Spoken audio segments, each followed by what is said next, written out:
আপনার বাচ্চার হাতে মোবাইল না দিয়ে এই শিক্ষণীয় পণ্যগুলো দিতে পারেন। এতে করে তার সৃজনশীলতা বৃদ্ধি পাবে এবং মেধাশক্তি বৃদ্ধি পাবে। আপনারা ভাবতেছেন এই পণ্যটা কি? এটা হচ্ছে একটা প্রজেক্টর লাইট। আর এটার ব্যবহারটা এখন আপনাদেরকে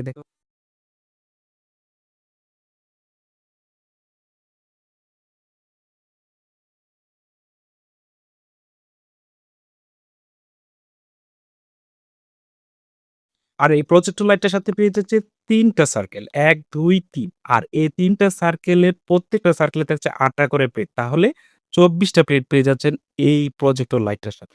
আর এই পণ্যটার ইনস্টল প্রসেস যদি বলি, তাহলে ইনস্টল প্রসেস অনেক ইজি। এটা কিন্তু রকেট সায়েন্স না। তারপরেও আমি দেখিয়ে দিচ্ছি যে কিভাবে ইনস্টল করবেন। ঠিক আছে? লাইটটা খোলার পর দেখবেন যে এখানে একটা স্লট আছে, তাই না? এই স্লটটার ভিতরে কি করবেন? এই সার্কেলগুলো দিয়ে দিবা। ঠিক আছে? আমি এটা খুলে দেখাচ্ছি কিভাবে সাবটুলটা দিবেন। দেখেন প্রত্যেকটা সার্কেলের মধ্যে এরকম ৩ টা আপনার ইয়ে আছে। ঠিক আছে? ডট এবং একটা ইন্ডিকেটর আছে, হ্যাঁ? ঠিক আছে? এই ইন্ডিকেটরটা আপনি কি করবেন? আপনার লাইটের যেই একটা স্লট আছে, স্লটের মধ্যে একটু দেখবেন যে খাঁজ কাটা আছে। ঠিক আছে? এই খাঁজ কাটার ভিতর দিয়ে জাস্ট এভাবে দিয়ে ইনস্টল করে দিবেন। বাস হয়ে গেল। এখন যদি আপনি এটাকে এবার চেঞ্জ করতে পারবেন। অর্থাৎ এটাকে আপনি এভাবে ঘুরাবেন। ঘুরাইলে কি হবে? একটার পর একটা স্লাইড আসতে থাকবে।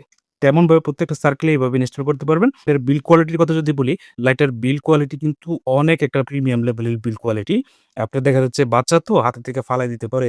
আপনারা মনে করতে পারেন এটা ভেঙে যাবে। না, এটা ভাঙবে না এত সহজে। ঠিক আছে? এটা একটা প্রিমিয়াম বিল্ড কোয়ালিটির প্রোডাক্ট। তাহলে আর দেরি কেন? আপনার বাচ্চাকে যদি নতুন একটা অভিজ্ঞতা দিতে চান, তাহলে এই পণ্যটা এখন নিন।